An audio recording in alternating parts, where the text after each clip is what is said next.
Hi friends, ఎలా ఉన్నారు? Good morning అందరికీ. సో ఈరోజు మార్నింగ్ అయితే ఉదయాన్నే రావడం జరిగింది. సో నాగలు దున్నడానికి. సో మా నాన్న అయితే దున్నుతున్నారు, మీరు చూడొచ్చు. సో మనకి ఇదంతా నారు మంది. సో నారు కూడా కొంచెం ఎదిగింది. అలాగే వర్షం కూడా రావడం వల్ల వాటర్ అయితే ఉన్నాయి పొలంలో. సో నాన్న దున్నుతున్నారు, మీరు చూడొచ్చు లైవ్లో. సో నిన్న ఏమైందంటే ఎర్లీ మార్నింగే కట్టడం జరిగింది. సో కొంచెం ఎండ రావడం వల్ల చాలా వరకు ఎడ్లు నిగ్గపోవడం జరిగింది దిగబడడం వల్ల. సో ఈరోజు ఎర్లీ మార్నింగే వచ్చాము, నిన్న కొంచెం మిగిలిన తర్వాత ఉందామని. సో మీరు చూడొచ్చు, ఇప్పుడు 7:30 అవుతుంది ఆల్మోస్ట్.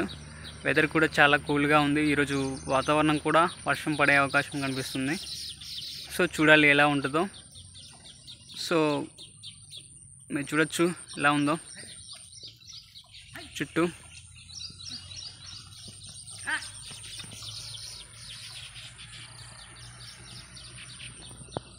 చూపిస్తామండి. సో వెదర్ అయితే ఇలా ఉంది ఫ్రెండ్స్, మీరు చూడొచ్చు. మొత్తం కూడా ఇక్కడ తాటి చెట్లు ఉంటాయి, మన నారు అది మీరు చూడొచ్చు కనిపిస్తుంది. సో అక్కడ మనకి మిల్ అయితే ఒకటి ఉంది.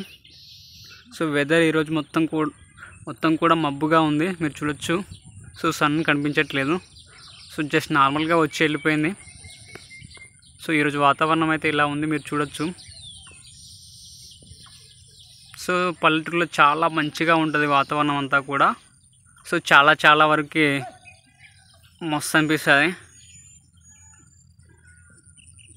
సో ఇంకొక కోనరా ఉంది, ఆ కోనరా కలిస్తే వేరే దొయ్యలోకి వెళ్ళిపోతాము. కొంచెం ఉంది, నిన్న సగం ఆగింది, దిగబడి వెళ్ళిపోయాం కదా. సో అది కొంచెం దున్నితే వెళ్ళిపోవచ్చు ఎర్లీగానే ఈరోజు.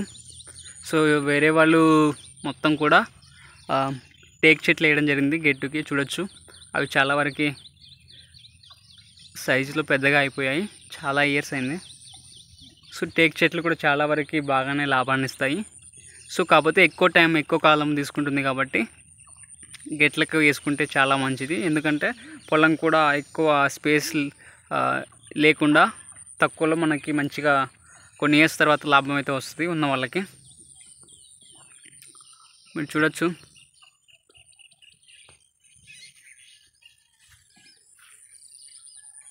సో అక్కడ కోళ్ళ ఫామ్ ఉంది, మీరు చూడొచ్చు.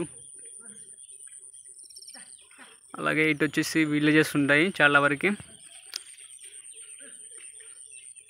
సో ఇక్కడ నుంచి మనకి వచ్చేసి 2 కిలోమీటర్స్ దూరం అయితే ఉంటుంది మన విలేజ్. సో మనము ఇలా వెళ్ళాల్సి ఉంటుంది. రోడ్డు కూడా 1/2 కిలోమీటర్ ఇక్కడ నుంచి మనం విలేజ్కి వెళ్ళాలంటే 2 కిలోమీటర్స్ వస్తుంది. సో ఎర్లీ మార్నింగే మనకి పొలాల్లో పనిచేయడం అంటే చాలా మంచిగా అనిపిస్తుంది రైతులకి. వాళ్ళు ఎప్పుడు కూడా భూమిని నమ్ముకొని కష్టపడుతుంటారు కాబట్టి. సో మీరు కూడా మీ ఫాదర్స్ కానీ మీ బ్రదర్స్ కానీ ఎవరైనా ఫార్మింగ్ చేస్తున్నారంటే కామెంట్ చేయండి. మీ సైడ్ ఎలాంటి పంటలు వేస్తారు కింద కామెంట్ చేయండి ఫ్రెండ్స్. అలాగే లైక్ చేయండి, షేర్ చేయండి, మన ఛానల్ని సపోర్ట్ చేస్తూ. సో మరిన్ని వీడియోస్ కోసం మన ఛానల్ని సపోర్ట్ చేస్తూ షేర్ చేయండి, మనకు ఎంతో సపోర్ట్గా ఉంటుంది. ఇది ఎర్లీ మార్నింగే వచ్చాం కదా, ఈ వీడియో అయితే చేయడం జరుగుతుంది ఫ్రెండ్స్. సో డైలీ మనకు బిజినెస్ కూడా స్టార్ట్ చేసాము, 10 మేకర్స్ ఫ్యాషన్ స్టోర్. సో అందువల్ల వీడియోస్ రావట్లేదు ఫార్మింగ్ సంబంధించి. సో నార్మల్గా ఫామ్ ఆయిల్ వేసాము. అలాగే మనకి జస్ట్ 1 ఎకరా వరకు వరి అయితే పెట్టడం జరుగుతుంది ఫ్రెండ్స్. మిగతాది కొంచెం 1/2 ఎకరంలో వెజిటేబుల్స్ పండిద్దామని చెప్పేసి అనుకుంటున్నాము. సో మనకు బిజినెస్ ఉంది కాబట్టి, అలాగే ఎడ్యుకేషన్ కూడా గ్రూప్స్ ప్రిపేర్ అవుతున్నాం కాబట్టి టైం సరిపోవట్లేదు. జస్ట్ నార్మల్గా నేను డైలీ పొలంకి వచ్చినట్లయితే వీడియో అయితే చేయడం జరుగుతుంది ఫ్రెండ్స్. మీరు కూడా మనని సపోర్ట్ చేస్తారని అనుకుంటున్నాను. సో ప్రతి ఒక్కరికి కూడా మన ఛానల్ని సపోర్ట్ చేసిన వారందరికీ కూడా ధన్యవాదాలు. సో ఇప్పుడే కొంచెం సన్ అయితే వచ్చినట్టు అనిపిస్తుంది, కానీ చూడాలి ఎలా ఉంటుందో. సో చిన్నకులు కూడా చిన్నవి వస్తున్నాయి. సో వాతావరణం ఎప్పుడు ఎలా ఉంటుందో చెప్పలేం కదా అండి. Okay friends, thank you so much.